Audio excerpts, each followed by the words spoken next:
Сайн байна уу ирэх мөндөд үзэгчдээ 7 шоугийн ээлж дугаар хүргэж өгөхөд бэлэн болж байна. Тэгээ өнөөдрийн маань зочин бол надад энэ бодолтыг хийгээд өгсөн. Энд дээр нь ядаж бас золоо комедиан гэж бичгтэй байгаа. Тийм болохоор цорын ганц ийм бодолттой гадаа би амар бахархаж байгаа. Тэгээ өнөөдрийн зочин маань Сонон брендийн үүсгэн байгуулагч Сононгоо байна. За баярлалаа. За урилга хүлээж авсанд маш их баярлалаа. Тэгээд яг ингээд бодонгууд яг чамайг ингээд судлангууд нэг төстэй юмнууд гарч эхэлж байна. Чи нэг сарын 26-нд төрсөн төртэй юм байна, тийм ээ?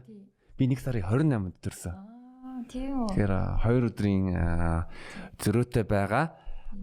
Мөн бас чиний тухай ингээд яг юу ярина гэж бодонгуудаа би сүүлийн нэг 2-3 хоног Карл Лагерфельдийн тухай нэг 2-3 баримтат кино үзээд. Тэнгүүт нь бас ингээд яг чиний ингээд сонон брендийг охингууд нь чаад бүр Карл Лагерфельд бас шүтдэг юм байлээ. Тийдэг. Бас ингээд Cosmopolitan Mongoliad бас ажиллаж исэн байлээ. Тэгэхээр бас яг маш сайхан сонирхолтой яриа өрнүүлнэ гэж бодож байна. Ингээд чамаас яг юу асуумаар байсан гэвэл яг чи бол өөрөө байгаль орчны мэрэгчлээ гэж хэлсэн шүтээс төгссөн.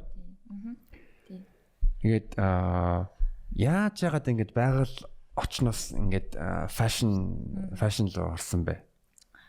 Тий, энэ болохоор миний хүүхд насны мөрөөдөл. Би бүр хүүхд байхасаа одоо өстө мэдээ орсон цагаасаа гэдэг штэ 5 6 настайгаасаа ийм загварт хайртай дуртай хүүхдээсэн.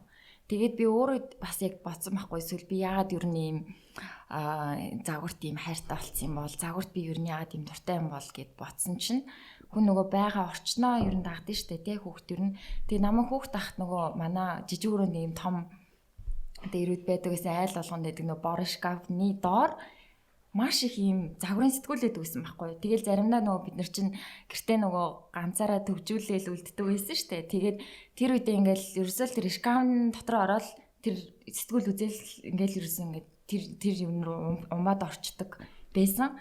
Тэгээд одоо бодоход одоо яг тэр сэтгүүл тэр ингэж үзэж харж исэн юм маань надад ийм их тийм юу үлдээсэн. Одоо миний сэтгэх үед би ер нь тийм зүйлд их дуртай болгоод үлдээсэн хувцас тэгээ тийм гоо сайхан тийм сайхан байх ийм гоо сайханлаг тэр тийм зүйлд их одоо дуртай болоход нөлөөлсөн юм байна да гэж би батсан байхгүй. Тэгээд ер нь бол байгаль орчинд бол үнэхээр хайртай би бол бүр одоо миний баг бас нэг тал би салшгүй нэг хэсэг болмон энэ фэшн бол миний бас хүүхэд байхаас мөрөөдж исэн бүр хүүхд тахтаа л би ингээл ийм гоё одоо ингээл брэнд толгонсон энэ гоё ингээд одоо хувцс ийм гоё юм хийгээд хүмүүсийг ингэж гоё харагдуулахынсан гэл тэгтээ хүүхд тахтаа мэдээж чиний нэг гоё харагдуулын энэ гэдэг бодлол мэдээж байхгүй штэ өөрөө л гоё харагдахынсан ингэж гоё явахынсан энэ гэл тэгдэг байж байгаа сүүлдээ нөгөөдөг чинь ингээд явсаар агаад хувцсыг ингэж өмсвөл гоё гэдэг маань хувцс гэдэг чинь ийм зүйлээд юм байна гоё харагдахтаа ч юу н бас тэ бас биш энэ чинь ингээд давхар айгүй олон зүйл агуулдаг ийм утгатай юм байна гэд ингээд явсараагаал тэгэл сүлд ер нь л би ийм брэнд толон би 10 дугаар ангаа яг төгсөхдөө ингээд тонхны яраар найз охтуудаараа ингээд одоо том болоо чи юу болох уу тэ ингээд бүгдээрээ ярьдэн штэ тэгэхэд би яг ингээд би одоо 10 жилийн дараа гэхэд ямар ч гэсэн би ингээд гоё өөрийн гэсэн брэндтэй л болмоор байна гэл тэр үеийн мөрөөдлөө ярьжсэн байхгүй. Тэгээ сүүл манай нэг 10 жилийн найз охин надад тааралцчаад чи яг тэгж хэл би өөрөө тэгж хийснээр мартцсан. Тэгсэн чинь чи яг тэрийг хийж ин тэ гэд намайг тэгжлэхин би нэрээ тийштэй би нэр яг тэгж хэлсэн штэ гэд. Тэгэл яг би ингээл хүүхд мөрөөдлөл билүүлээл мөрөөдлөөрөө л амьдарч байгаа юм бэлээ. Харин тийм байна яг хүүхд тахтаа ингээ бор авдраасаа одоо фэшн сэтгүүл уншиж ирсэнаа сүлд нь өөрөө Cosmopolitan Mongoliad ажиллаад тэгээ бас үзэгчид бас нэг сонирхолтой факт хэлэх юм бол манай Сононгоо бас надтай бас холбоотой. Porsche Rivco гэдэг гутлын брендийн одоо 2 коллекцийн 3 коллекцийн зураг авалтан дээр нь ёо стилист монголоор тэр юу гэж стилист монголд яахгүй аим орсоор лист стилистээр ажиллаж байсан. Тэгээ тэр одоо Rivco-гийн бас Nora Dagwas алдартай загвар өмсөгч бас тэр нь ажиллана. Би бас яг нэг жилийн өмнө жилөө нэг чамаг хийсэн гэж мдээгүй байсан. Тэгээд манай Porsche найз нар руу явуулсан. Яг чиний дизайн стилистээр ажилласан зургнуудыг гэсэн чинь Porsche-д маш их таалагдчихлаа. Харин тэгсэн гэсэн сүүл тарнаас тэр Рилкогийн манай нэргүүгэгч юу яагаад энэ зургнуудыг Posh руу яг нөгөө франчайз юм чинь нөгөө яг дээшээ head office руугаа явуулсан чинь Posh-удад айгүй их таалагдсан ямар гоё зураг авалт хийсэн гэж хэлсэн гээд тэгжсэн тэгээ айгүй гоё санагдчихсэн тохойд ямар гоё юм бэ гээд. Зү тэгээд Rivko-гийн ажлыг юу н яаж болсон тэрний түүхийг хуваалцаж. Ааха. Тэн дээр болохоор ингэсэн би нөгөө Cosmopolitan-д ороод стилистээр ороод тэгээд тэнд яжсэн чинь яг натаа холбогдсон байхгүй. Тэгээ би яг Cosmogоос гарах гэжсэн. Би ер нь бол нэг удаагүй л нэг 6 сар л болсон. Тэгээд ерөнхийдөө угаасаа Cosmoч ерөнхийдөө нөгөө татан буугдах гад. Тэгээд байжсэн чинь яг урд нь нөгөө Cosmoтой хамтарч ажиллаж байсан. Тэгээд танаа энэ стилист охиныг юу яах вэ?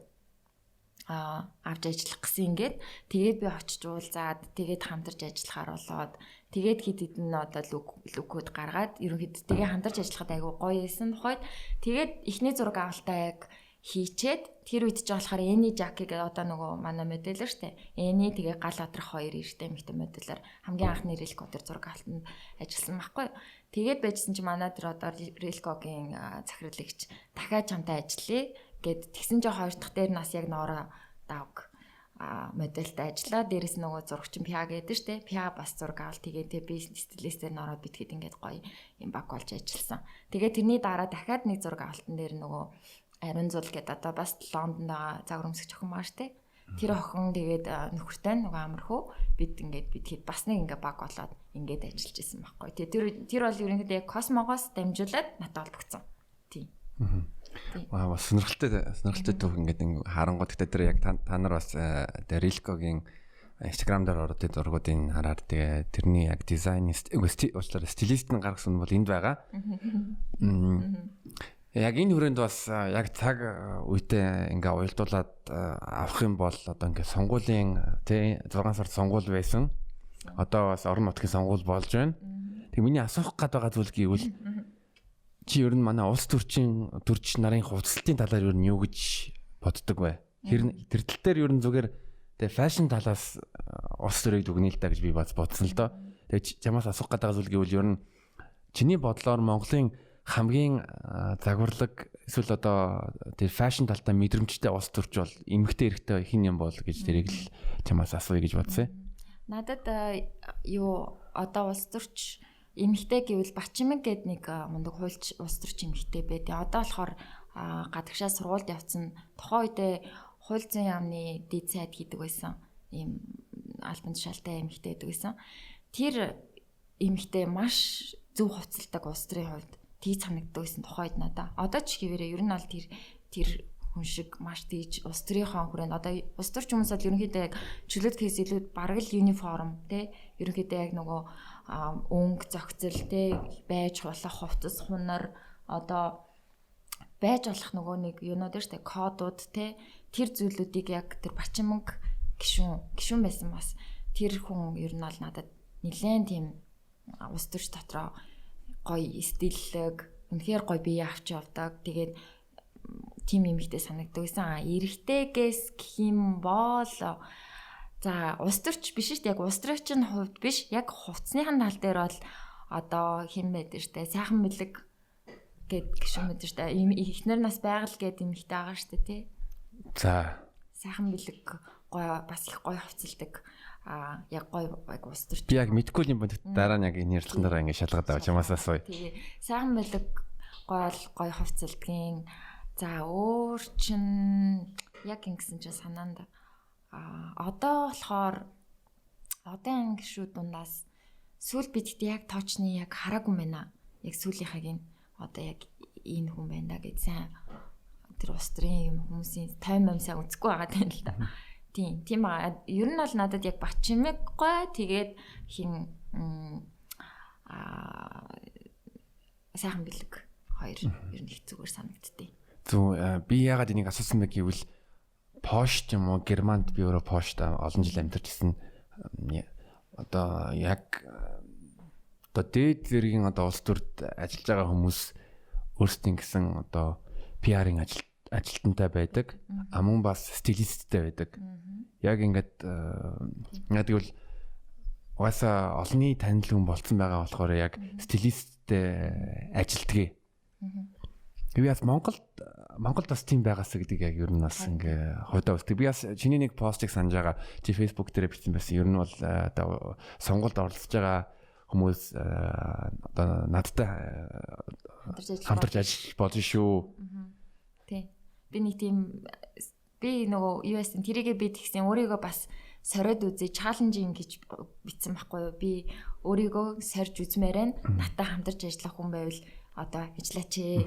Би өөрийгөө хаана явж байгаагаас тийм мэдмээр байна. Ер нь хүмүүстэй ажилламаар байна. Тэгээд миний сайсан гоё тэр хүмүүс хувцсанараа ч гэсэн гараад ирвэл ямар гоё вэ гэд ингээд би тэгээд нэх өнөхөөс гэхгүй би ингээд ажиллая гэд шууд гисэн байхгүй. Тэгээд ажиллаагүй л дээ.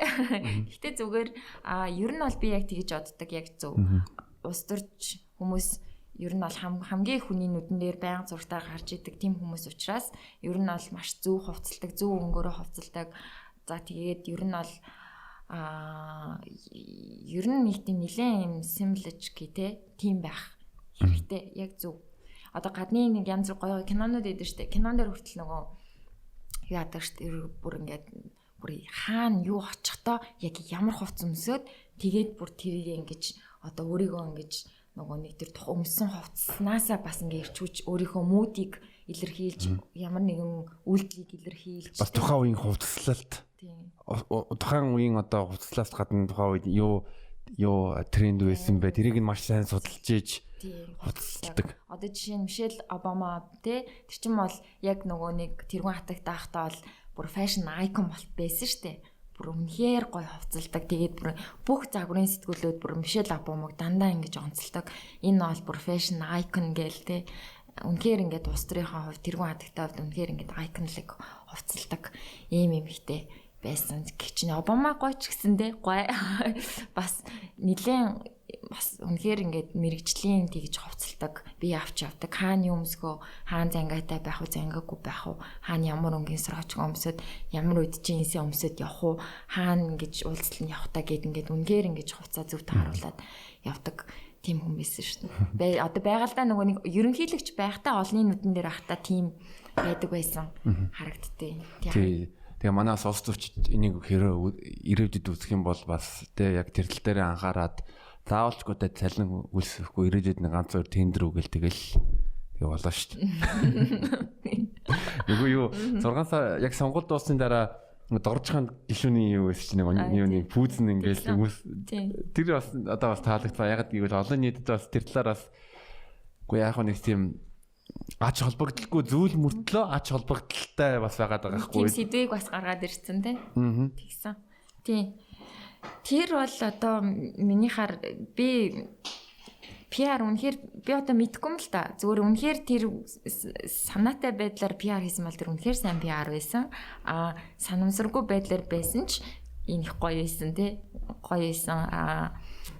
Ордонд харин тэр одоо пүүс мүстэй явах талаар би сайн мэдэхгүй л энэ. Тэгэд ус төрч хүн ер нь ордон руу ч юм уу тиймэрхүү байдалтай орохдоо бол гэхдээ бас юу л ах хэвээр хэл та мэдээж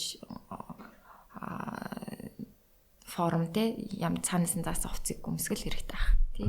Гэтэ би бас ингээд яг тэр юг харъя гэж бодсон юм нөгөө одоо өмнөх хувцалтай нэг зургийг нь тэгэнгүүт нь жишээлбэл стилисттэй хувц өмссөн улс төрчиг нэг дийлэх 30 гарсан ах нар одоо Обанер гэж яриад байгаа шүү дээ. Гүзээтэй байгаа тийм болохоор гүзээтэй хүнийг яаж гой харагдуулах вэ гэдэг бас нэг том ер нь бол маш том сурилт гэж би харж байгаа. Тийм би тэрэн дээр юу хэлдэг гэж. Юу гэж? Гүзээтэй хүнийг яаж гой харагдуулах вэ гэх юм бол би тэр хүнийг жимд яваа гүзээг асал гэж хэл.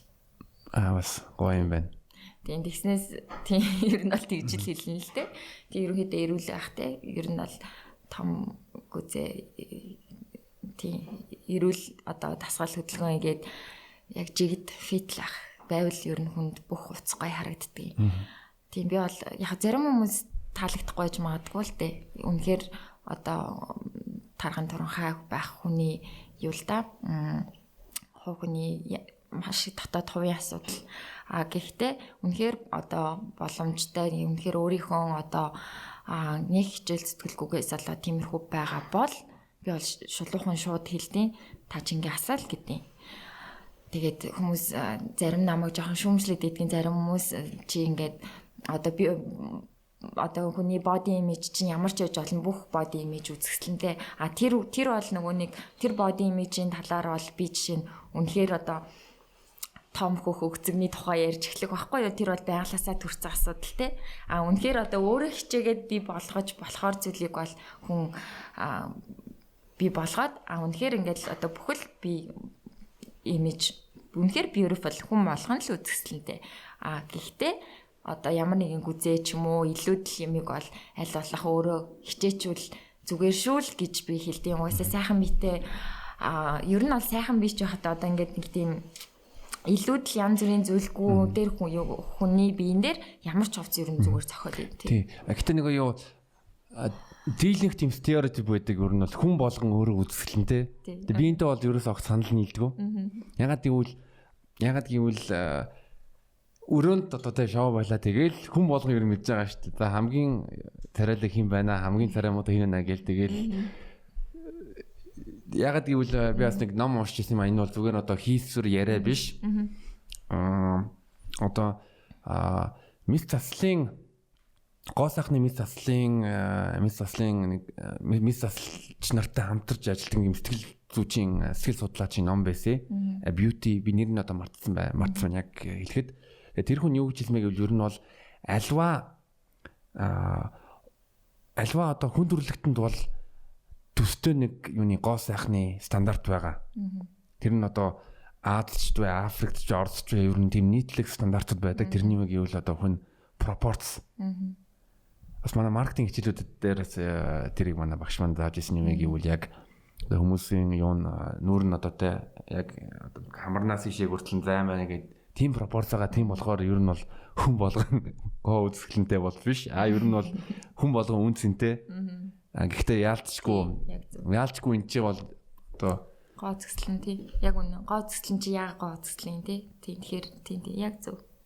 Багш ч маш гоё зөв хэлсэн байна. Гоёор тал. Нэр хүн болгон яг үнцэнтэй. Гэхдээ яг хүн болгон бас нэр яг үзэсгэлэнтэй бол биш. Үнэ. Тий.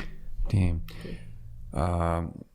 Тэгээд чи бас ингээ Карл Лагерфельдийг шүтдэг. Тэгээ мань хүн өөд болсон бурхан болсон тэгээд $200 сая яг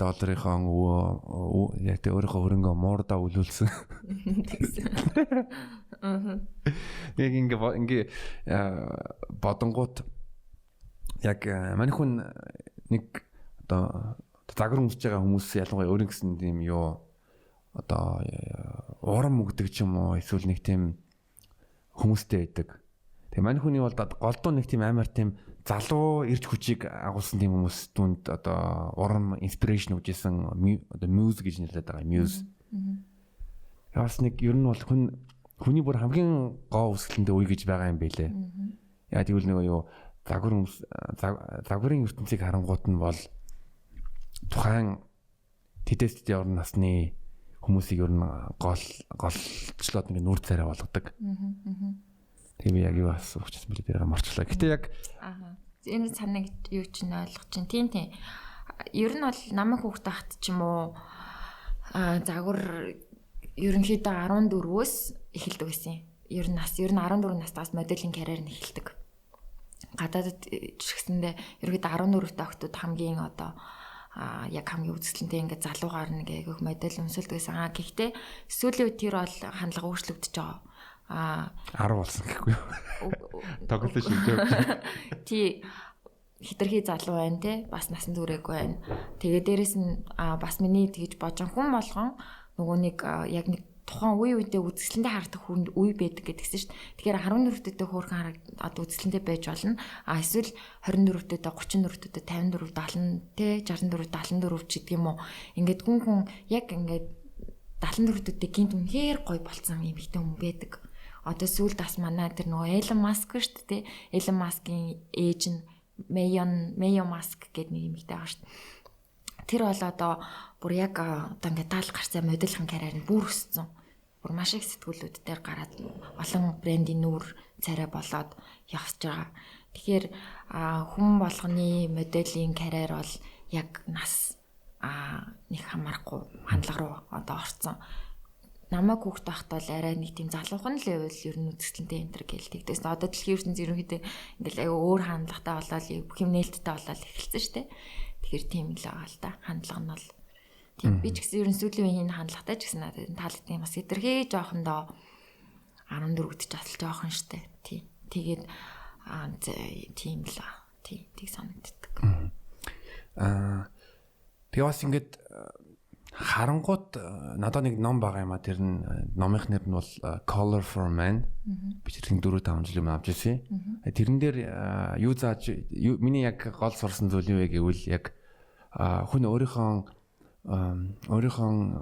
одоо биен дээр тулгуурлаад мөн бас арсны өнгөн дээр тулгуурлаад өөрт нь одоо ямар өнгө тохируулах вэ гэдгийг маш чухал гэдгийг өөр нь ойлгосон л доо. Би бол өөрөө нэг тийм амар тийм фэшнлэг хүн биш. Ер нь бол фэшнлэг биш л дээ. Гэхдээ тэрнээс бас нэг жоохон юм сурж авсан зүйл бол байгаа яг. Тэр талаар чи ер нь юу гэж боддог? Хүмүүс одоо ингээд олон нэтээр авч үзэнгүүт би бол юу гэж хараад байгаа гэвэл ер нь монголчууд тийм одоо пошуудтай харьцуулах юм бол хувцалтын тал дээр бол илүү мэдрэмжтэй, дончтой гэж би хараад байгаа. Гэхдээ чи одоо нийтээр авангууд ер нь бол хүмүүс хэр мэдрэмжтэй хувцалдаг юм байна гэдэг тэр талаар юу гэж бодож байна? Монголчууд амар мэдрэмжтэй шүү дээ. Үнэхээр гоо сайхныг одоо нөгөө гоо сайхны мэдрэмж өндөртэй сайхан гой сайхан зүйлийг үнэхээр таашааж чаддаг гоо сайханлаг арт түмэн. Гой сайхан байх дуртай, гоо сайхан гоо сайхан руу тэмүүлдэг гэж боддог. Монголчууд ер нь нэлээд гангаан штэ гой тийм гой сайхан байх дуртай, сайхан зүйлийг таашаагаад өөрөж гоё байх гад, гой сайхан байх гад, хүнд гоё одоо мэдрэмж өгөх гээд гоё харагдах тий. Тэг гоё харагдана гэдэг чинь хүний нүдийг бас баясгаж байгаа штэ. Эсвэл манай нээс тэгсэн байхгүй. Бас яг нөгөө ерөөсө фэшн тийм юу сонирхдгүй нэг манай эртний нээзэдэг байхгүй. Тэгсэн чинь яг сүүлд нэг жилийн өмнө лөө. Гэхдээ юу санаа яа гэсэн чинь гоё харагдана гэдэг чинь бас нэгтэй гоё юм байна те тийштэй гэсэн чинь яасан гэсэн чинь хүний тэр гоё юм харж байгаа хүний нүд чинь бас амар гоё баярлалтай юм байна штэ. Тэгэхээр гоё харагдана гэдэг чинь айгу гоё юм байна штэ гэн тийштэй л гэлдэгсэн. Тэгэхээр ер нь бол тийм монголчууд гоё би бол гоё л гэж хэл масаараа ер нь дийлэнхтэй хөдөө айл майлаар явсан ч гэсэн тэр эзэгтэй те ихнэр нөхөр бүгдээрээ нэг ингээл навсаагаал ингээд явдггүй штэ. Айлуулах бас нэг хөрхөн өөртөө зогч мөгцөн хөдөө мүдэ ингээ хаар амар гоё фэшнлэг дээлмэл хувцас ингээд амар гоё загварын болгон өмссөн ингээ алчур гоё баатсан ихнэр явж идэв штэ. Гоё тий. Тэгэл одоо манай үндэсний дээс соёлын хувцас штэ те. Айгуу гоё тийм маш юм нөгөө сан одоо хөмрөг ихтэй тэ бүр ингээд ухаад дуусахгүй тийм их одоо хувцсны соёлтой тийм арт юм шүү дээ. Тийм. Яас манай яг миний подкастыг сонсдог голдон хүмүүс нь яг оюутнаас 19-аас одоо 25 гэх юм уу. Тэгээ би бас юу асууя гэж бодсон мэй гэвэл одоо санхүүгийн одоо бүрэн боломжгүй байгаа одоо орлогын хөлсөргөө хүмүүс яг боломжийн үеэр ер нь хувцас авахтаа ер нь яаж ер нь айтайхан хувцас сонгол тэр талаараа чи нэг сайхан зөвлөгөө хэлээд өгөөч. Ааха. Тийм хэрэг юу яах хэрэгтэй? Хувцсны шүүгийг хамгийн их нь янзлж явах хэрэгтэй. Тэгээд одоо ерөөсөө өмсөөгүй 2 жил болсон бол шууд нөгөө акт нь гаргаал. Тэгэнгүүтээ яг өмсдөг хувцснуудаа авч үлдээд дэлгүүр хэсэгтээ би яг энэ л хувцсыг авна гэж зориод өөртөө тодорхойлоод за надад яг энэ байхгүй байгаа юм байна гэд дэлгүүрт ороо яг тэрийг аваад гарчих. Тэгэхгүй ингээд нэг өөр юм авахгүй явж яснаа шал өөр юм аваад тэр бол тэгэл санхүүгийн дайсан штэ. Ер нь бол тэгэхээр ингээд яг өөртөө одоо яг ийм хувцас одоо би энэ юпкэн дээр өмсөх цамцаа авъя гэж дотроо боджоол тэрийг аавна. Гэхдээ бас нэг юм байгаа. Ер нь хувцсыг авахтаа нэгээр нь салгаж авах биш хосоор нь авал их зүгээр. Одоо би энэ юпк худлаж авах байгаа байж болно штэ. Тэгэх юм бол би энэ юпкэн дээр юу өмсөх вэ гэж дотроо бодоод одоо ингээд за тэгж байгаа нэг юм олоод авчиндаг биш. Юпкэн дээр өмсөх яг тохирсон цамцыг хосоор нь худлаад авчина. Тэгээд тэрийг шкаунда хийчихэд хүн одоо дараа нь хувцас амзаа гарахтаа яг юпкэн дээрээ нөгөө нэг цогтөг цамцаа шууд өмсөж гарахад цаг хэмнэн мөнгө хэмнэн дээрээс нь тэрийгэ дахиад хаагаад явахгүй. Энэ бол хамгийн ухаалаг сонголт дэлгүүр хэсэг худалдаа авалт юм. Тэгээд ер нь бол хүмүүс миний ойлгож байгаагаар бол олон хувцастай байх шаардлагагүй. Харин одоо тэ олон нэг хидэн хувцсыг одоо солиод орлох тийм боломжтой гэж яагаад байгаа юм. Тий, олон янзаар хувцас өмсдөг байвал зүгээр. Тэгэхээр нөгөө нэг яадаг ш нь шүүгэнд байх нөгөө нэг заавал байх хувцасны хідэн хувцас байдаг ш тэ. Тэднэрийг л бүрдүүлчих тэгэл болно. Тэгэл одоо нэг подолог, хар цагаан подолог, нэг пижак, тэгээд нэг цов, нэг хүрм, тэгээд нэг юпг, нэг өмд. Тэ эмхтэй бол. Тэгээд нэг нөгөө нэг ботинг, тэгээд нэг жижиг үсгийтэй гутал, тэгээд нэг балерина ч юм уу нэг пүүз. Тэгээ яг мэдээж энэ ингээл амар их юм ярьж ин л та. Тэгтээ нөгөө нэг хэрвээ оюутан ч юм уу тийм хүн байх юм бол заавал олон төрлийн юм шиг үнэхээр джинс подолко л өмсдөг бол тэгэл яг үнэхээр гоё хоёр чанартай джинс хоёр гоё подолко авчихвал тэгэл болоо. Тэгэл тэр хоёроо сайхан арчлаад тэгээ дээрэс нь хувцсан дээр юу өмсөхтэйш яаж өмсөхтэй дээрэс нь ямар үнэтэй дэш яаж арчлах та. Амар үнэтэй ноолор хувцас аваад тэрийг буруу гаад буруу хэрглэж юм бол тэр хувцас тэр ноолор хувцас ямар ч үнцэн нэг болчихно. Тэгэхээр хамгийн гол нь арчилгаа үнэхээр үнэтэй хувцас байсан ч гэсэн зөв угаагаад зөв эндүүдэд зөв арчлаад зөв ингээд явах юм бол зөв хадгалж чадах юм бол тэрийг насан туршдаа өмсч чадна. Буруу угаагаал те буруу эдэлж хэрэглээл ингээл явах юм бол тэр хувцастыг хичнээн $1000 үнэтэй гоё хувцас агаад ямар ч үнцэнгүй. Тэгэхээр арчилгаа үнэхээр чухал. Хувцсандаа ариг гамтай гэж ярьдаг шүү дээ. Цэвэрхэн өмсдөг, гой сайхан угаагаад цэвэрлждэг, зөв угаагаад цэвэрлждэг, зөв хувцаа хадгалцдаг. Тийм л ахаа тэгэл та үнэхээр гой хувцаа олон жил өмснө. Би бол одоо ингээд хувцаа амар удаа өмсдөг шүү дээ. Тэг хүмүүс намайг чи наатхан 10 жилийн өмнө өмсөжсэн гэх. Тийм би одоо л хүртэл өмсөж байгаа л гэдэг. Яг тэгвэл эн чинь үнэхээр надад үнцэнтэй гоё надад би үнэхээр таалагдчих авсан. Би үнэхээр өмсмөр байна. Тэгэхээр би тэрийг одоо үнэхээр гоё хайрлаад арчлаад өмсмөр байгаа байхгүй тийм. Тэгэхгүй ингээл шууд ингээл замраагүй өнгөх юм бол тэгэл. Ер нь брэнд өмсөх шаардлага байгаа юу? Брэнд одоо брэнд гэдэг гэсэн үг чинь ер нь чанартай гэсэн үг ойлгож болох уу? Болох уу? Болно. Ер нь бол тийштэй. Брэнд гэдэг бол чанар мөн. Юу fast fashion гэдэг байгаа шүү дээ. Одоо маш их массаар нь үйлдвэрлэдэг. Zara, H&M. Тийм, би бол тэрний жоох эсрэг байдаг. Ер нь бол аль болох одоо яг мэдээж борлуулалтаа бодоод ч гэдэг юм илүү их ашиг олъё энэ төр гэх юм бол мэдээж тэр масс үйлдвэрлэл бол үнэхээр маш сайн ашиг өгч байгаа л байх. Гэхдээ энэ байгаль би одоо өөрөө байгаль орчны мэргэжилтэй учраас байгаль орчноо бодоод тэр их үйлдвэрлэлийн гарч байгаа бас эрчим хүчний талаар ингээд уушгаар ер нь бол тэр бол үнэхээр хэцүү сэдв. Тийм болохоор брэнд бол байх одоо брэнд гоё зөв. Гэхдээ ингээд бүр нэг одоо хүн өөрийнхөө төрөвчнийхээ хэмжээнд л таарсан брэнд өмсөх хэрэгтэй байх та. Ихрээ мэд. Одоо нэг хүншлийнхаа хэрэг хүлээж ин гэдэг шиг те. Би бол жишээ нь одоо юу гэдгийг үнэхээр хэдэн мянган долларын том үнэтэй брэнд бол одоо олмос чадахгүй л байгаа штэ. Тэгээд тийм ч хүн өөрөөртөө тарсан хөргөрн тухай юм брэндүүд байждаг байхгүй. Одоо жишээ нь би нэг брэнд гаргацсан байгаа штэ те. Тэнгүүд чинь би бол яг брэндүүдийг тэгж бодсон яг л одоо дундаж тэ ер нь бол яг ингээд цалингаа аваад ингээд авчихад ингээд нэг санхүүгийн ачаал өгөөд тэрэндээ ингээд нөгөө нэг ингээ амар үнэтэй мачаар тэр чинь нэг 2 сар нэг санхүүгийн ачаал болоод тэр нэг хүнд нэлээд дарамт очруулна да. Тэгэхээр чин би нэг тийм байхгүй. Гэхдээ тэр хувцас нь ингээд тэр хувцсыг ингээ авчаад 2 жилийн дараа буцаа над дээр ирээсэй л гэдэг би тийм үнцэнтэй байх гээд байгаа. Тийм одоо юм яваад байгаа надад. Тэр чинь би 2014 онд Канадын Sorel гэх брэнд байдаг нэг юутай Арктикийн баавгатай логотой. Тэрний гутлын тухайд надад бол амар үнэтэй санагдчихсан. Би Германд оюутан байсан. Гэхдээ $150 тийм үлийн гутал авсан. Тэрийг нь би одоо хүртэл өмсөж байгаа. Тэг ингээ бодонгууд нь маш тийм юу зөв хөрөнгө оруулалт байсан гэж бодож байгаа. Гэхдээ манай ярим найз нар бүр ахмах хэлжсэнгүй наа чи ямар хачин юм бэ? Сноубордын гутал шиг ингээ харагдаг. Гэхдээ би бол миний хувьд бол одоо жишээл одоо үйл хүүдэрж явах үед бол дулаан байх маш чухал. Тэр гутал бол яг одоо үндсэн үүргээ одоо биелүүлж байгаа яг нэг тийм фэшнлэг биш л. Гэхдээ би үйл бол миний хувьд бол тийм дулаан байх хэвээр. Гэхдээ 6 жилийн гутлыг өмснө гэдэг чинь бас л энэ бол нэг тийм маш сайн эдэлсэн бас яг үр өгөөж өгсөн баг тэр $150 надад илүү юм буцаж ирсэн гэж би боддог байгаа шүү дээ. Тийм шүү дээ. Тийм чи 6 жил тэгээд өөр тийм. тэрнийхээ одоо жил болгон уур гутлах мөнгөө хэмцэн л шүү дээ.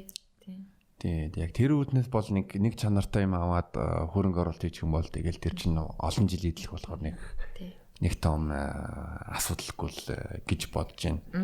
Тэгэд ер нь чи бол өөрөө байгаль орчны сурсан болохоор ер нь fast fashion ер нь бас байгаль дээлтэй биш нэг гэдэг Бангладеш ч юм уу Вьетнамд бүр гол усыг амар бохирдуулаад үйлдвэрт би ялангуяа яг үйлдвэрийн орчин зүйн инженер ахгүй.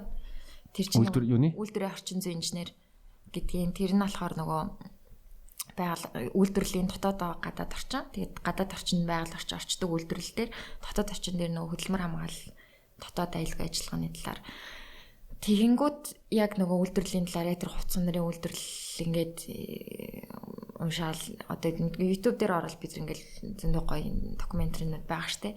Тэдний ингээ үзэд бол үнэхээр ингээ зүрх өвддөг штэ. Үнэхээр ингээд энэ ус те. Усыг бол ялангуяа джинс мэсэн дээр те ямар их ус ашигладаг. Дээрэс нь эрчим хүч.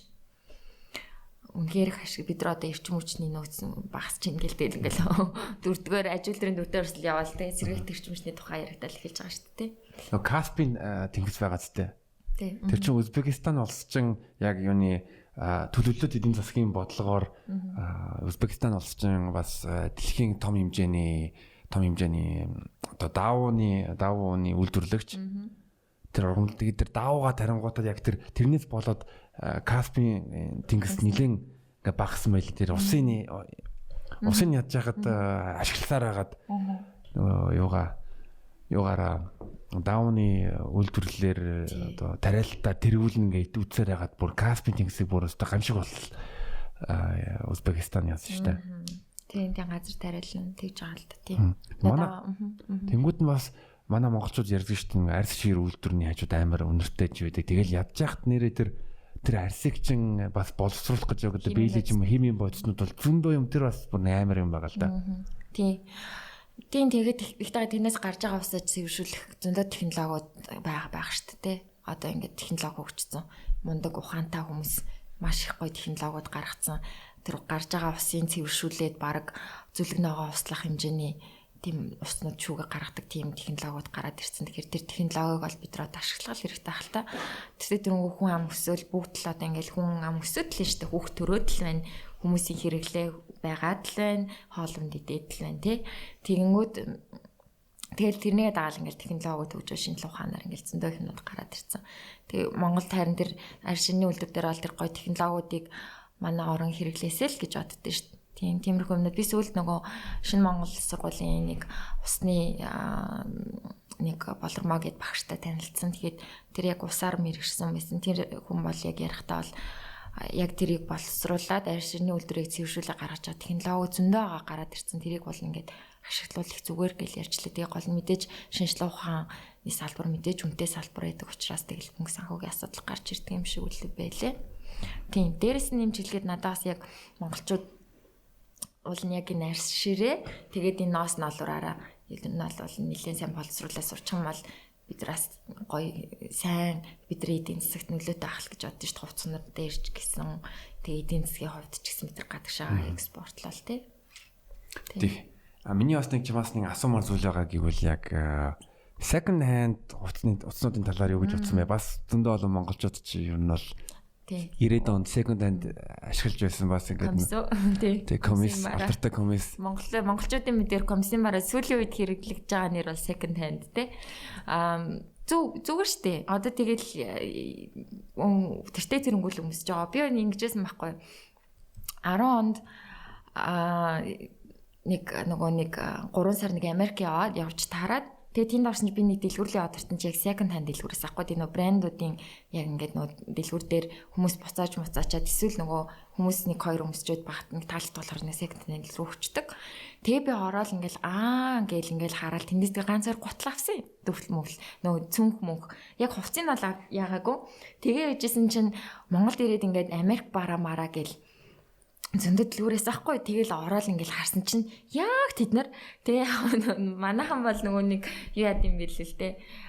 Тэндээс нэлийн хөрх уснууд авчираад энэ ч ингээд Америк бараа гэж зарддаг юм бэлээ. Тэгэл монголчууд өөртөө second hand гэж мэдгүй л байгаа болохоос биш. Ер нь бол өмсөж байгаа юм бэлээ. Би бол 10 жил байхдаа бүр манай ангийн найз нартай хамт очивол тэгэл яг second hand нь ядж яхад нөгөө Герман Швед, Норвегиас ирсэн second hand-ийн дэлгүүр эд. Тэгээд тэнцээ дандаа өглөө 8-аас болгон нээгддэг. Шинэ бараа 7-1 болгоныг удаа шинэ бараа ирдэг. Тэгэнгүүт нь бүрстэ хүмүүс бүр амар очрлоо. Тэгэл оронгууд шууд хамгийн гоё юм юу гэвэл яг тийм шинэвтер юмнууд зөндөө байдаг байсан. Тэгэл бүр амар үнэтэй юмнууд жишээлбэл Lacoste-ийн полонууд тэгэл Valentino-гийн джинсээс өмсөд юм болоо. Тэгэл ever хямдхан. Тийм. Одоо жишээ нэг юу хэлээ нэг яа тэгвэл нэг тийм ялгаа үнэтэй брэндүүд чинь үлээ нэг джинс ингээгүүдэнтэй $150 ч юм уу $300 тэгээд тэрэнгүүд нь дэрийг яг нэг $5 авна гэж бодонгууд чинь бүр амар хэмнэлтэй байгаа байхгүй юу? Шинэвтер. Тийм тэр чинь харин тийм айгу шинэ эд юм бэлээ. Тийм. Тэгээ миний бас нэг хувийн үзэл бодол вэ гэвэл нэг Монгол ингээд анзаарангууд чинь монголчууд те хүний хэрэгэлсэн юм одоо өмсгүйгээд нэг хувц мцан шатаадаг юм байгаа шүү дээ. Тэрийг би бол нэг амар одоо сайшаадгүй. Гэхдээ бүр амар тийм ингээд илэгдээгүй юм бол одоо нэг буйны газар үгүй шүү дээ. Яг тэгвэл нөгөө Европын соёл вэ гэвэл хэрэглээгүй юм хэрэглэхгүй болсон. Гэхдээ тэрийг нь одоо жишээлбэл өөр хүнд хэрэгтэй явж болох юм бол ингээд өгчдөг. Тэр чинь бас ер нь бол байгаль орчинд ээлжтэй шүү дээ. Тий, яг зөв. Би бас тэгж боддог. Тэрийг хаяал тэгээ дээрэс нь тэр чинь дахиад шинэ үйлдвэрлэлийн гэхгүй байгаль орчинд ээлтэй ингээд second hand-ыг эргэлдүүлээд явчих бол энэ чинь байгаль орчинд ээлтэй ахгүй цаад юмараа. Тэгээ би бол second hand тийм хувц өмсөж байгаа худалдаж авахыг бол буруу шахахгүй харин дэмждэг. Тэгүн тэгэл боломжоор тэгэл өмсчих зүгээр шүү дээ. Тэгэл өмсгөл. Тий. Тэг хүн ингэ дэлгүүрээс хувц авч байснаа. Өөрөө хувц хийхээр би бас чамаас нэг юм асуусан. Ягаад гэвэл ингээд дийлэнх завхар бүтээж байгаа хүмүүсийг авч үзэнгүүд нь олон чадвар шаардж байгаа юм. Нэгдүгээрт зураг чадвар. Хоёрдугаарт оёх. Гуравдугаарт харилцааны соёл гэж байгаа. Мөн бас өөрийн гэсэнд нэг тийм донч ч юм уу тухайн мэдрэмжтэй тэг бас нэг адтай байх шаардлага байгаа байхгүй юу? Тэгэхээр яг чи яг анх одоо 2 жил юм яг ингээд чинийг ингээд сонин брэнд ингээд фэйсбүүкийн харангууд нэг тийм юуны ягаан дүүнгийн эмхтэй тийм ажлын офисын ингээд хамт хийжсэн сатын. Тэгсэн.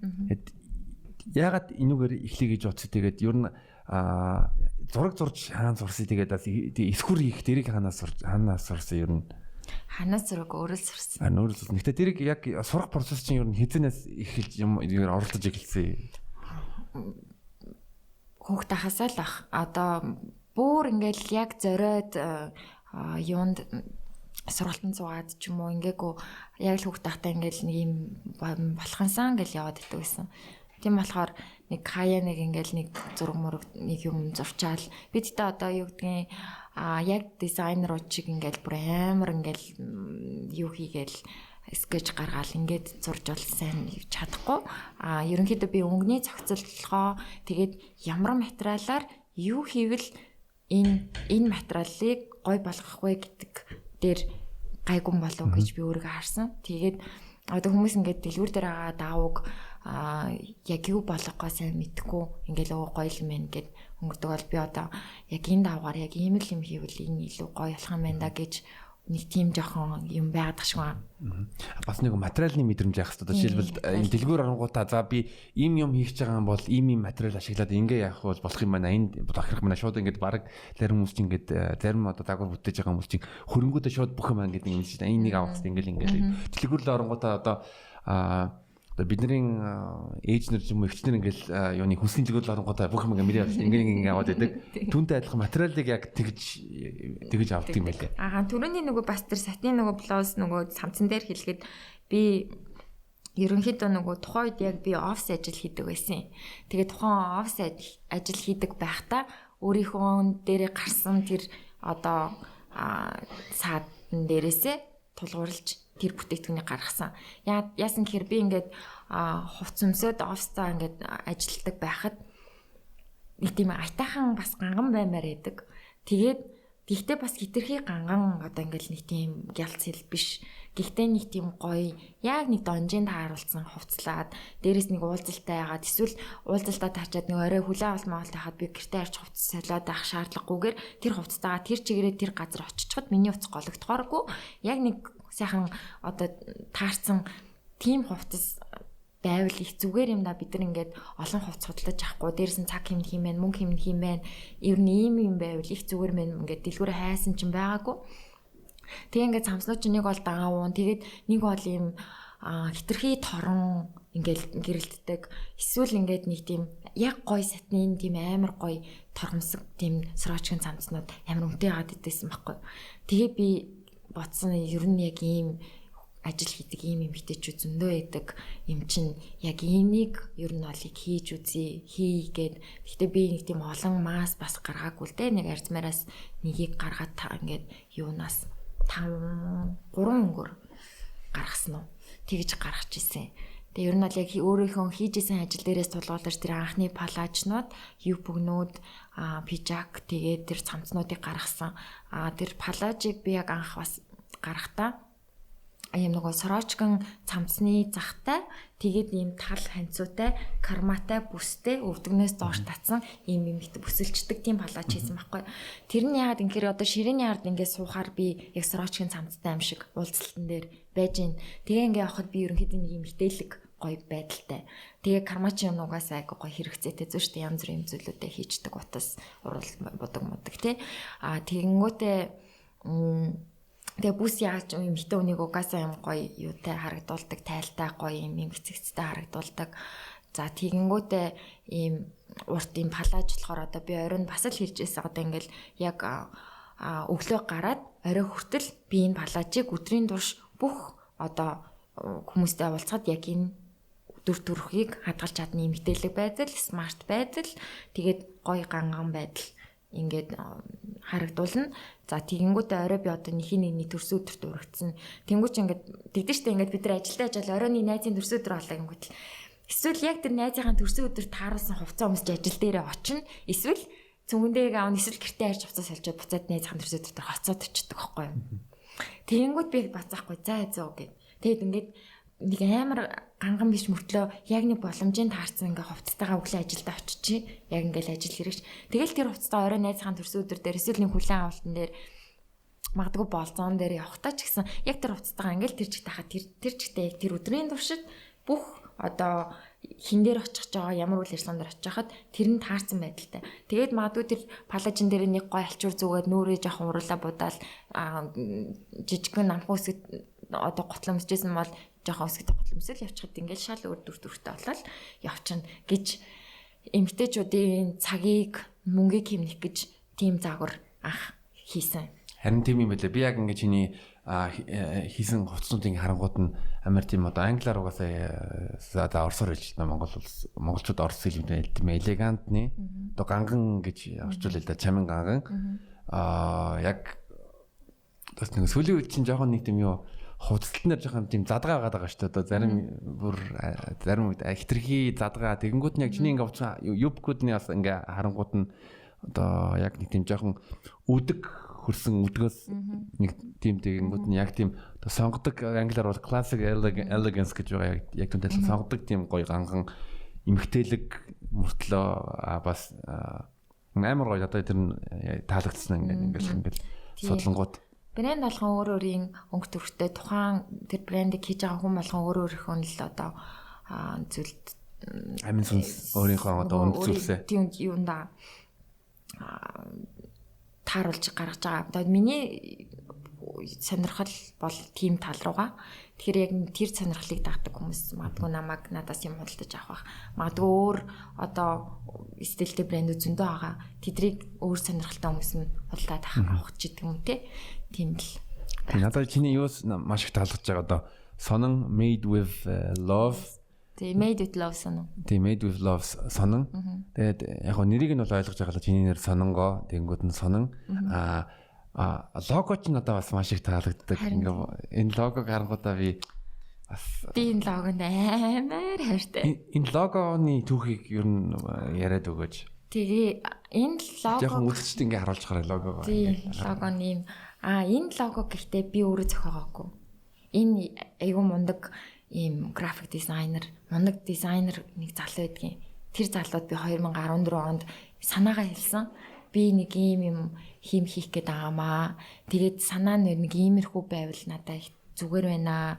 Нэг ийм нэртэй, ийм брэнд аа хийх гээд байгаамаа гэд нэг 14 онд би нэг ерөнхийдөө эхлүүлнэгээ бодоо явчихсан байхгүй.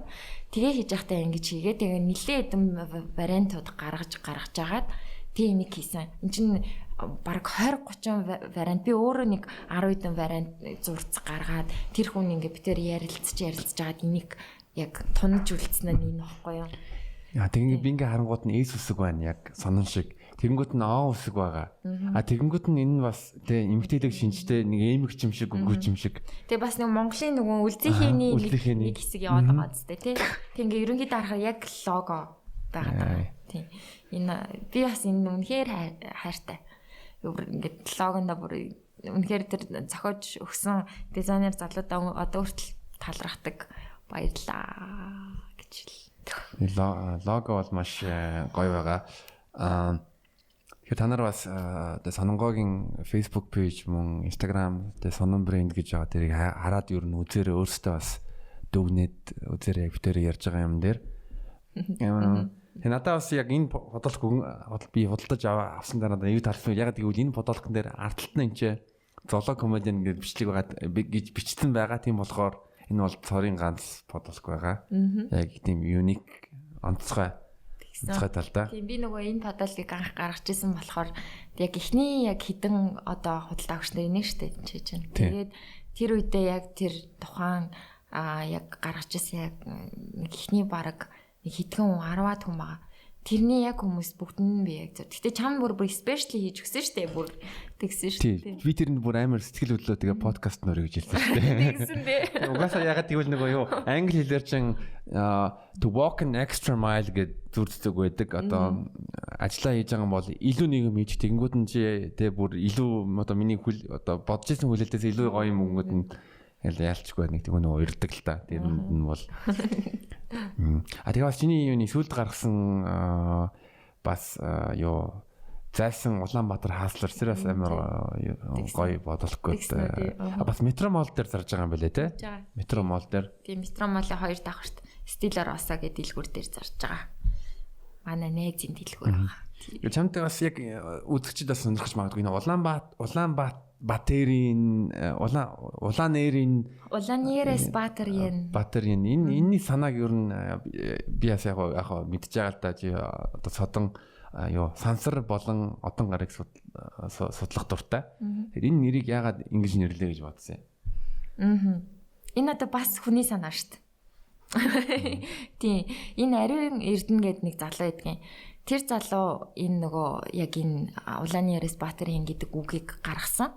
Тэгээд битээр нийлээд тухайн үедээ мань хүн бол нэг юу хаагүй ойшоохгүй сайхгүй нэгэ. Тэгэхээр үгүй найзаа наадах чинь хоёлаа нэг юм болгоё. Наа чи ингээд би нөгөө яг тухайн үед хотын одоо яг энэ усны асуудлаар аявих нөгөө сошиал дээр идэвхтэй ингээд юм бичээд энэ анхаарлаа хандуулаач энэ төр гэжсэн.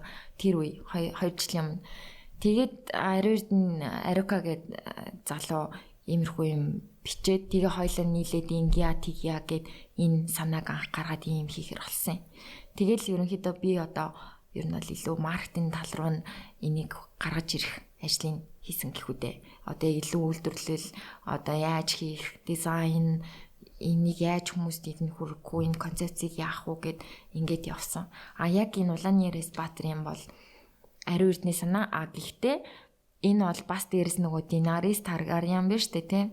Game of Thrones-ийн яг би нэг Game of Thrones-ээс огт үзег болохоор яг мэдгүй байгаа л да. Game of Thrones гэх кино дээр цуврал нөгөө Netflix-ийн тэрний манай нөгөө Лууны ээж нэг цагаастай. Daenerys Targaryen ч нөгөө ингээд айгүй олон гуншинтай штэ.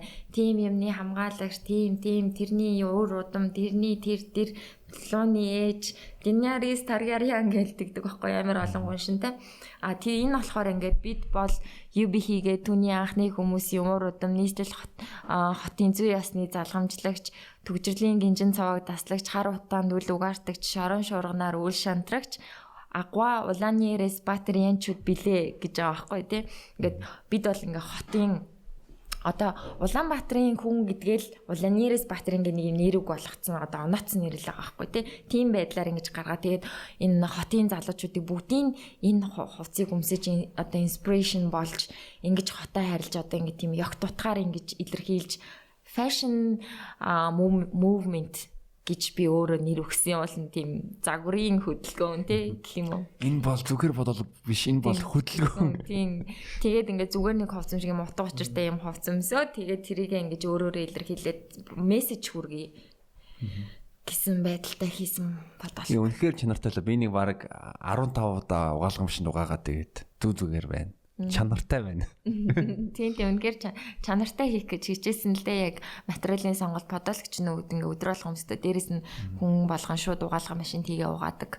Тийм болохоор аль болох нөгөө идэлгээ даах материал нь алуу тэгээд нөгөө энэ захтай дарвахгүй энэ манжат нь ямар байх вэ өнтер гэд бодож байгаа л сонгоол хийсэн дээ.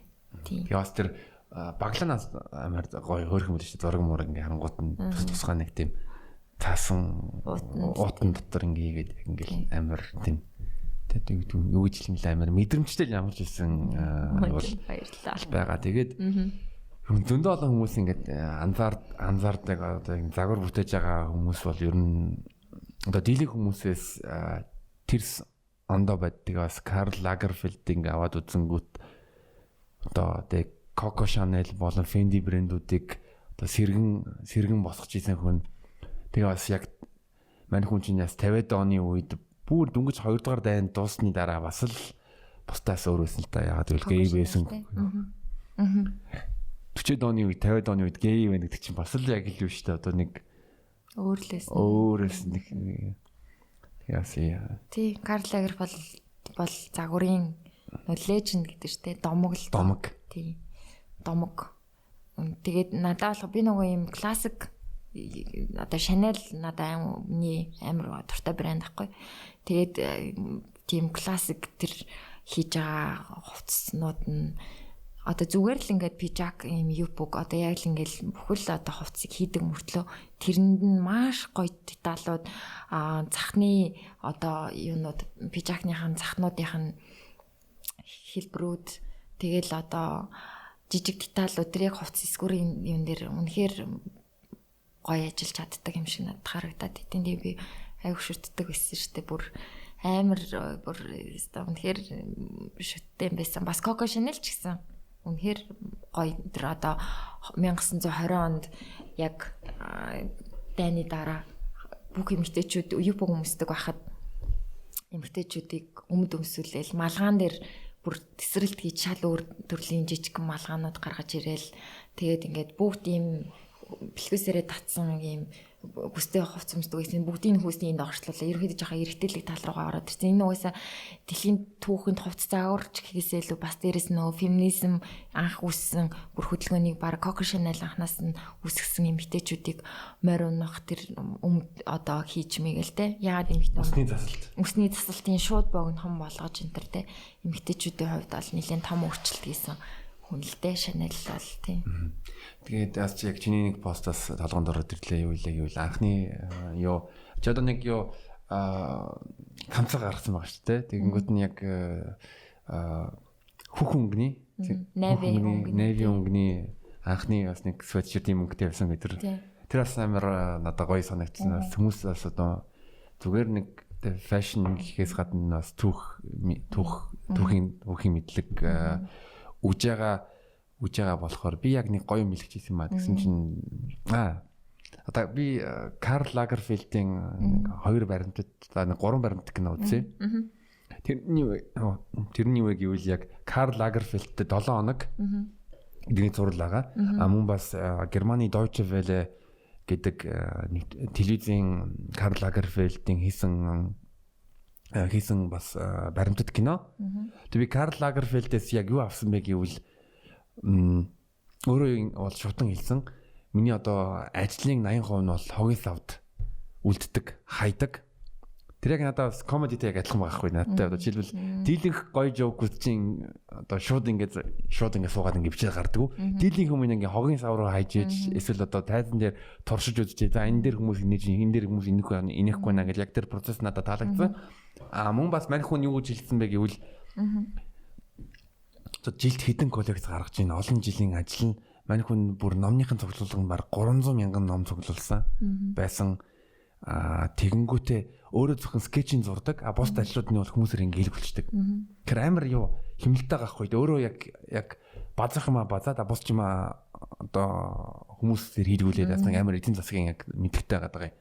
Тийм. Одоо том брэндүүд ер нь бүгд тийм аа л да. Одоо яг бүтээлч захирал гэдэг яг дизайнерууд нь байгаад тэгэнгүүтээ яг тусдаа тэр брендинг одоо яг ашиг олгохтой бизнес талаас нь бол дахиад тусдаа захирлуудтай тий олон том брэндүүд бол бүр маш олон захирлууд авч явдаг хүмүүстэй. Тэгээд мен хүм одоо яг бүтээл захирнал бол бараг л санаагаа ерөнхийдөө юмнуудаа гаргаад тэгээд өөр дахиад зөндөө олон доороо дизайнеруудтай тэдэр нь дахиад туслах дизайнеруудтай тэгээд хувцас эний эсгүүр ойдолчод бүгд ингээд тустайгаа бүр ингээд маш их юм том баг ажиллаж идэг юм байлээ тий.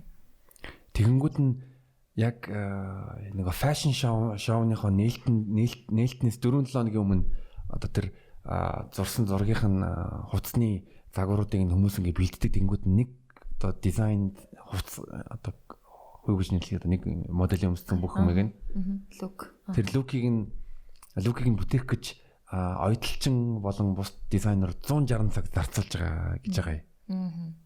Харин тийм тэр нэлээд том ажил болж байгаа л да.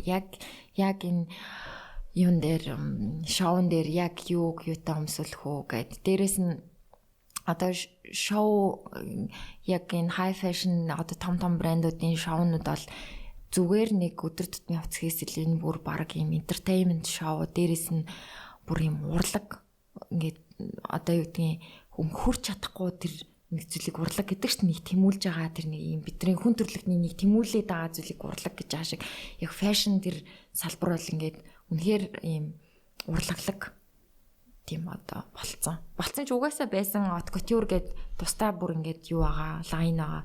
Тэгээд өдөр тутмын хувцас гэ дахиад тэдний шоунууд нь бүр дахиад бүр үнэхээр урлаг бүр ингээд бүр энэ дэс яг ингээд лук бүртгэл гэсэн энэ хувцыг тэгээд яг годомжинд хүн ингээ өмсөхгүй штэ гэдэг хүмүүс тэгдэж штэ. Энд чинь тэгэл юу байхгүй юу? Зүгээр энгийнээр хэлэх юм бол одоо хүмүүс зүгээр ойлгох юм бол урлагийн л бүтээл. Тэгээд тусдан тэр дотор нь өмсөн байгаа подолк мэг зак бүх юмнуудыг ингээ салгаад дэлгүүр дээр өрлөгчгөр чинь шаал үр харагддаг.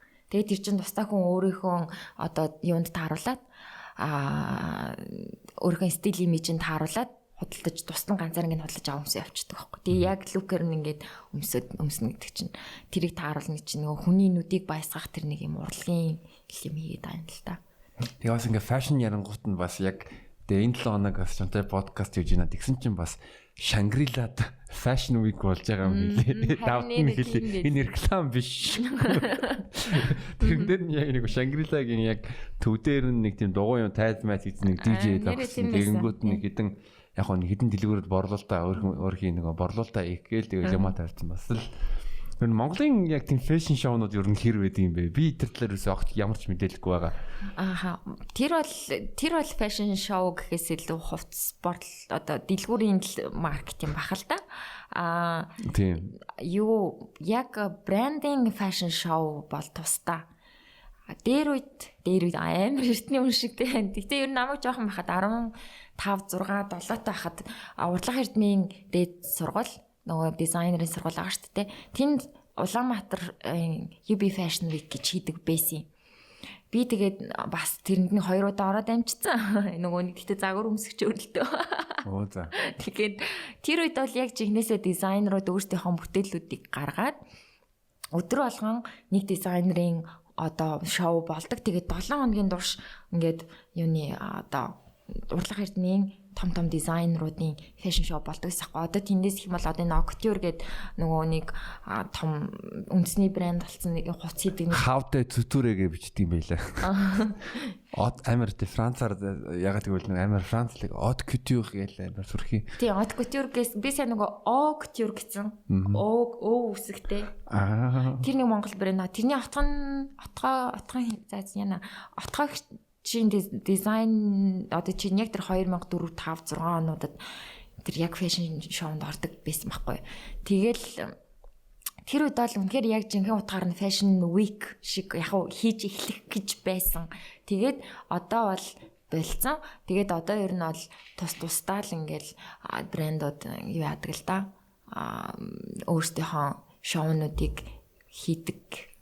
Тэгтээ бүр яг хийдгийг би сайн мэдэхгүй байна. Яг бүр үнэхээр тийм одоо энэ бол Парисын 7 загварын 7 хоног, Миланы загварын 7 хоног эхэллээ гэлээ. Одоо л яг ингээ Европт бол 2 яа энийг гэдэг. Баян зүрх дөрхийн фэшн вик эхэллээ. Тийм. Тэгээд нөгөө одоо бол яг Милан, Парис одоо тийм тэнцээ бол Лондонгуудад яг 20-с 21 оны Spring Summer fashion show-нууд одоо брэндүүд ирэх хаврын бүх одоо танилцуулгуудаа шоунууд явж байгаа. Монголд бол одоо чинь яг ингээ урьдч ингэж явдаг бол нас их гоё штэ яг нэг дандаа урьдч гардаг штэ. Ирэх оны загваруудаа өмнөх жилийн дандаа танилцуулдаг штэ. Одоо жишээ нь намар одоо 20 оны намар ингээд 21 оны Spring Summer танилцуулж байгаа л одоо өвөл яг нэг сард яг Haute Couture шоу эхэлдэг. Тэгээд нам хавар одоо 21 оны хавар болохоор 21-с 22 оны одоо намар өвлийн цуглуулгад танилцуулгадаг байхгүй. Тэгж явал болно гоё л доо. Ер нь гоё л доо. Бас нэг Монгол нэг брэндүүд яг байгаа л да тэг говмо энэ төр гэж байгаа. Гэхдээ бас яг зүгээр нэг жилд нэг удаа яг тийм Мишель Амазон гэж юм ингээ брэндүүдээс ингээ тийм фэшн гаргуул тэрийгээ бас гэхдээ яг тэгвэл одоо Монголын фэшн үг чинь одоо хэдийн бий болсон байна шүү дээ.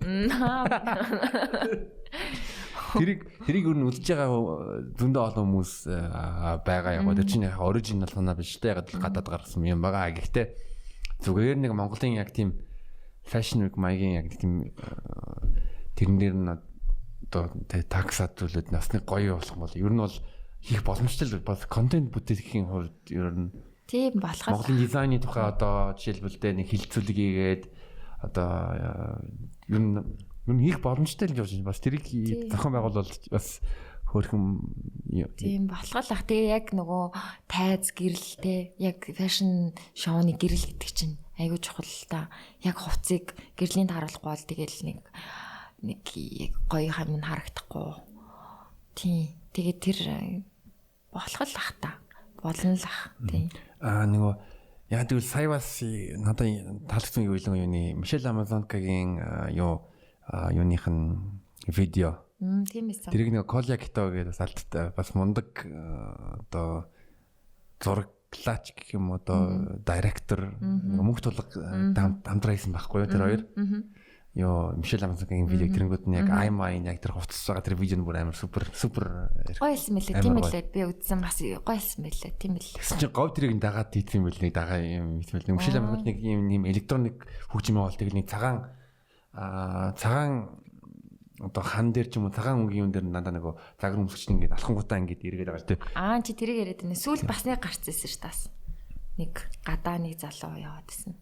Тэрийг нь үзээгүй. Тэгэнгүүт нь нэг 7 нэг говийн юу рекламыг үзэж байгаа. Тэгсэн чи яг тэрийг нь дуурайгаа хийсэн. Электроник мөнгө онгот нь цагаан юм дээр нь одоо цагаан юу гэж юм бэкграунд дээр бас ингээ эргээ дуурайгаа гүйчиж магадгүй. Асуул бас би яс гэж бодсон нэг бол коллекта бас тэрийг нийцэн болов гэж бодсон л доо. Нэг хүнээр хийсэн бол яг тэгвэл тэр чинь нөгөө нэг ингээд урьдчилаад авцсан байж байгаа цацалт нь магадгүй ингэсэн байдлаас нэг ингэсэн ч юм уу мэдгүй л дээ. Мэдгүй байна одоо мэдгүй юм чинь. Мэдгүй тэгээд бодъё. За тэгэнгүүт нь одоо яг төгсгөлд чи яг одоо өөрийнхөө тэр сонон гэдэг брэндээ ер нь цааш нь ер нь ямар төлөвлөгөөтэй байна бас одоо миний хэлээгүй зүйлээ бол бас одоо үзэгч дандаа юм хэлж болно шүү. За би ямар ч хэсэн сононг бол илүү өдөр тутмын хувцлалтаар илүү авч явна гэсэн бодолтой байгаа. Гэхдээ элегант байдлаа бол алдахгүй. Дээрээс нь миний ер нь бол одоо хитийн зорилго бол би илүү энэ Монголынхон ноос ялангуяа хоньны ноос ямааны ноолор биш, кашмир биш, вүүл ноосоор ийм гой бүтээгдэхүүнүүд хий гэсэн бүр том зорилго бол одоо магадгүй ийм нэлээд тийм юу л да. Бүр хитийн зорилго тийм бодолтой байгаа. Ер нь бол яг юм одоо энийг ноосыг сайн боловсруулаад бид нар өөрсдөө байгаа түгээдээ. Яагаад ингэж байгаа гэхээр бид нар даавууны одоо даавуугаар л хувцсаж байгаа шүү дээ. Тэгэхээр бид нар даавууг дандаа худалдаж авдаг гаднаас ингэдэг. Бид нар эсвэл даавууг Монголдо үйлдвэрлэх түгээд одоо чи түрүүн ярьсан шүү дээ. Ингээ ургамал ургуулж даавуу гаргаж авч байгаа нэгж байгаа шүү дээ. Тэгэнгүүт биднэрт ямар одоо айлс ирэхээр авдраа бодол гэдэг шиг бидний нөөц болцоол яг энэ арьс шир ноос ноолуур байгаа байхгүй. Тэгэхээр ерөнхийдөө яг Монголдо байгаа ноос ноолуураар бүтээгдэхүүн хийх гэсэн зорилго мөрөөдөлтэй бол байгаа. Яванда гэхдээ одоо нэлээд үйл ажиллагаа хийсний дараа ер нь бол цаад санаа нь бол яванда ийм болох юмсан гэсэн Монголынхоо энэ ноолуур ноосыг бүтээгдэхүүнийг ашиглахын арьс ширийг үнэхээр сайхан боловсруулдаг болчихсон.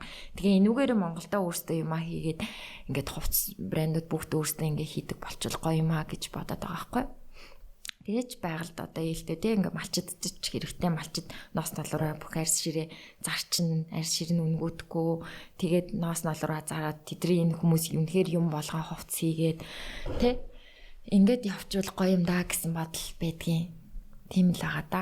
Одоохондоо бол ерөнхийдөө өдөр тутмын хувцас ерөнхийдөө ажил хэрэгч хувцас тэгээд бас загварлаг мэдээж хэд хэдэн зүгээр нэг тухайн коллекцод бол гарна. Ер нь бол хүмүүний өдөр тутамдаа өмсөгддөг энэ бүх хувцсыг Монголдоо хийгээд Монгол брэнд бий болгочихсанаа л гэсэн мөрөөдөл зорилготой л явж байгаа та. Монгол хүмүүрд Монгол брэнд. Тийм бүгдээрээ Монгол брэнд өмсөл гоё штэ тийм. Гоё. За тэгээд ямар ч гэсэн урилга хүлээж аваад бас сайхан ярилцсан гэж бодож байна. Тэглээ харин уурсанд маш их баярлалаа. Өчигдөр намайг тоож урьсанд баярлалаа. За Санда маш баярлалаа. Тэгээд амжилт хүсье. Баярлалаа. Чамд ч гэсэн амжилт хүсье. За баярлалаа. Баяртай.